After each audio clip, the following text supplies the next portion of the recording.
Well, well, that is quite a nice bow tie, Al. What's the occasion? Really, your first group critique? Well, that's wonderful. Any advice? Well, I have a good deal of advice that might help you with the exercise of critique. You see, Al, you have now reached the point as an artist and as an art critic to speak professionally about artwork. You have the vocabulary and understanding necessary to do so. This puts you into the position to both discuss your artwork and the work of others, offering constructive criticism and guidance. Critiquing is one of the foundational skills necessary to grow as an artist, and to help other artists grow. You want to provide detailed feedback, but you must be polite, analytical, and concrete in your judgments. Being too vague or offering unnecessary praise or criticisms is unhelpful, so you must learn to work together as a group to help evaluate all the artwork presented in a constructive way. This means both as the receiver of criticism and as the giver of criticism. I can understand that. Giving and receiving criticism is quite often nerve-wracking, and it can affect people in a variety of ways. However, a good artist can talk about their own work analytically and the work of others. It is a necessary practice if you are truly to become the best artist possible, or even the best critic possible. A good critique incorporates cause and effect analysis and offers an explanation. You should never critique by saying things like, "I like it," or "I don't like it." Statements like this, or "it works," or "doesn't work," provides no tangible feedback. These are quick judgments, but they are not a critique. Whether you like a work or not shouldn't matter. It's a matter of being able to articulate how well cause and effect relationships are operating to create work with relevant and important significances and content. Good critiques are presented cordially, even when negative. Being overly harsh is unnecessary, as is being too generous. Critiques which are overly generous feel fake. You are just sharing empty compliments and giving no decent advice during the process. You want to point out problems and potential issues and also say what is working well in a piece. For example, you might say, "I like the feeling that you evoke with your brushstrokes and mark making. The depth and texture of the canvas surface earmarks the tension portrayed in the work. However, I might have constructed the composition on the sinister angle rather than the baroque to further build that tension." This is a good statement. Though it may sound complex, you have told the artist what is working, this tension being reflected in the mark making and the surface quality of the work. But you have also given information on what might have been improved, in this case the angle of the composition. There is tangible information in this type of critique. It provides something to the artist and shows that you have an understanding of how the work is functioning. Good question. Figuring out what to say is tricky. Often you find yourself to be overwhelmed with what to say because you are in a group, and you might feel like you're being put on the spot, even when you're giving the criticism and not receiving it. To combat this, you might carry with you or memorize a series of questions to ask yourself as you evaluate a work. Here are some good questions to ask yourself in these cases. Essentially, you want to take a kind of visual inventory of the painting, as if it were a kind of machine that you were trying to understand from many different angles. Sorry, Al, I didn't mean to make that sound dirty to you. Anyway, as you begin to understand it, try to memorize parts of the painting. You really want to look at the work, not just glance at it. Be present and truly open to understanding the work for what it is. Only then can you really start to critique it. When you do begin critiquing the work, remember what all you have learned with me thus far. Don't forget ideas about new color theory, like fourth dimensional color, or the rules that govern design. Also use ICU to help analyze the work, as well as armatures, the golden ratio, and the Fibonacci sequence. All these will help you to provide good feedback. Remember, critique should always be cause and effect based, so don't leave cause statements hanging without giving insight into their effects. Also, Point out if those effects might have subliminal meanings such as political, theoretical, social, or otherwise. Most importantly, connect how the formal elements of the work support the content. Doing so will ensure that your remarks are tangible for the receiver and the group. Well, I don't want to hold you up from your critique, Al. Good luck, and let me know how it goes.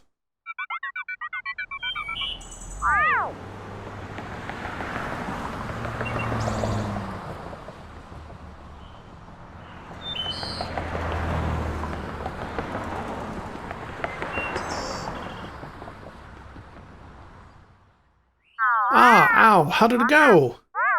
Oh. Bob started yelling at people. Joey kept making stupid jokes. Mary cried. Tina texted. And AEL Mark I didn't speak. Well, with the exception of AEL Mark I, whose speech capability may or may not be functional yet, it sounds like you found yourself in a group critique full of different personality types. Did you receive any advice that you thought was good during all this? They're all hacks. Right. Okay, Al. I think I need to help you with this whole group critique thing a bit more. What you found yourself in is a very typical group scenario for critique. Well, at least as typical as a critique group filled with robots and random community members can be. What you experienced were different personality types within the group critique genus. Individuals all have unique personalities, and the same is true during the exercise of critique. But we can work around these individual quirks of the group genus if we are aware of the various personalities that exist. It is also good to know your own personality too, as this helps you to curb any of the negative aspects of your personality during these critiques. In critiques, there are personalities for both givers and receivers of criticism. First, we will start with the givers. These are people giving you advice during a critique, and their personalities can range from meek and mild to brash and bold. In total, there are about 10 common types of givers and 10 less common types of givers. This is a list of the various types of givers. You see here that they all have pros and cons to their personality types. None of these personality types are bad, nor are they always good. People range. You may even see characteristics that are both good and bad in the same person. By knowing these types, we can identify what a person's critique style may be. Knowing the type of giver helps us to know what to expect from that person in terms of their critique style, but also helps to identify possible pitfalls that might show up when dealing with their personality type. Understanding the different types and their benefits and disbenefits within the group genus allows us to guide group critiques to be more productive and therefore more instructive. For example, we know that Alicia. What? You don't want to have a daughter named after you someday? Alright, how about Abigail then? Anyway, we know that Abigail is a storyteller personality type. This means that at her best, we can expect her to tell stories that connect to the various types of work being shown. Doing so enlightens the group and really helps us to understand the work. Yet you notice recently that her stories seem to be distracting. She is rambling about art, but it doesn't seem as relevant. In such a case, you know that it might be time to interject and realign Abigail's discussion with the artwork itself. You don't have to do so in a way that points out her flaws either, nor do you have to be harsh. Rather, a simple question like, how do you think these ideas apply to the work at hand, could be enough to help refocus her and bring her back on track. The main key is to remain courteous and to keep the direction of the group focused on analyzing the work. This is the responsibility of all group members. It is also your personal responsibility to be aware of your own habits and personality type. If you are a multitasker, make sure that you aren't being distracted by your phone or something else. If you are a drill sergeant, make sure that you aren't being overly harsh or critical without offering explanations for these reasons. We all have equal ability to both add to the discussion within a critique and distract from it. Likewise, giving advice and feedback is not the only aspect of a critique that is under our control. Don't forget that at some point you will need to receive criticism. Quite often, this can be the part that is dreaded the most. As a receiver of criticism, you have a few responsibilities. 1. You want to make sure that you receive in a way that is positive to both you and the givers. Thus, your ego and insecurities need to remain in check. Don't start the presentation of your work with overly negative comments. You can ask for help in areas you're struggling with, but it's best to respect what you have done. This will ensure an accurate and supportive critique of your work by your peers. Secondly, when you receive feedback, use it responsibly. Learn from it, reevaluating your ideas, concepts, and artwork. Take in the nuances of what was said to you and sleep on it. Respond through your work by experimenting or trying to mentally picture what the suggested changes might look like. Don't try to follow everybody's advice, though. You don't want to follow advice that just doesn't seem to fit. Remember, not all advice is good advice, nor is it all pertinent to your work. Try not to forget what your vision is. You want to leave room to solve creative problems independently. That being said, don't overly ignore advice either, even if it is from a singular person or seems odd. It is always worth experimenting and testing suggestions, even these seemingly odd types, as they may just open new doors for you as an artist. Lastly, you want to make sure that you are receiving proper feedback during the critique. Don't let others get distracted during their critique of your work, and don't prevent others from talking about your work. You want as much focused feedback as possible. This gives you plenty of feedback to sift through later and to experiment with. If you are doing a critique remotely, remember the documentation will help to ensure good feedback from your peers.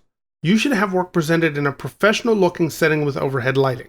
You also want to indicate scale, as this impacts the analysis of your work.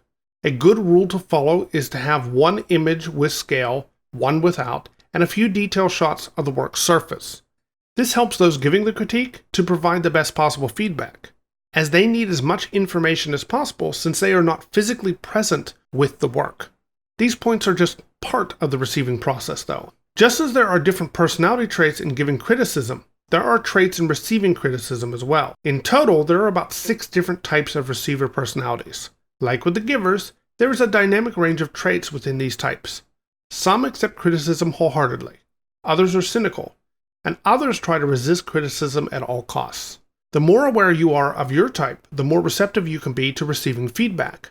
I would argue that these are the most important traits to know personally, as knowing how to avoid the pitfalls of your personality type can really benefit you as an artist and help you to grow. For example, if you are the type of person who defends their work at all costs, you need to make sure that your feelings are in check. Defending your choices as an artist is a positive trait, and having the fortitude to rebuke criticism can be beneficial. However, if you find yourself feeling under attack from all sides, or if you feel the need to defend every choice you made with vehemence, perhaps you need to step back and to listen to what is being said. Critiques are not attacks from an enemy. They are feedback to help you grow. Resistance is beneficial sometimes, but not in excess. You see, it's a matter of knowing who you are and what your actions say about you. Through recognition of your personality as both a giver and a receiver, you can better ensure that you are building a safe network of honest opinions that everyone can benefit from within the group. So why don't you take these lists and share them with your critique group? Perhaps then everyone will be more in check the next time you get together. Good. I'm glad to hear it. You'll have to let me know how the next critique goes, Al.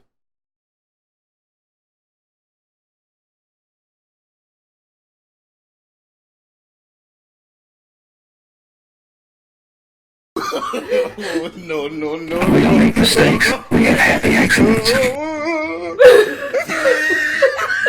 We don't make mistakes. We get happy accidents. Happy accidents. Happy accidents.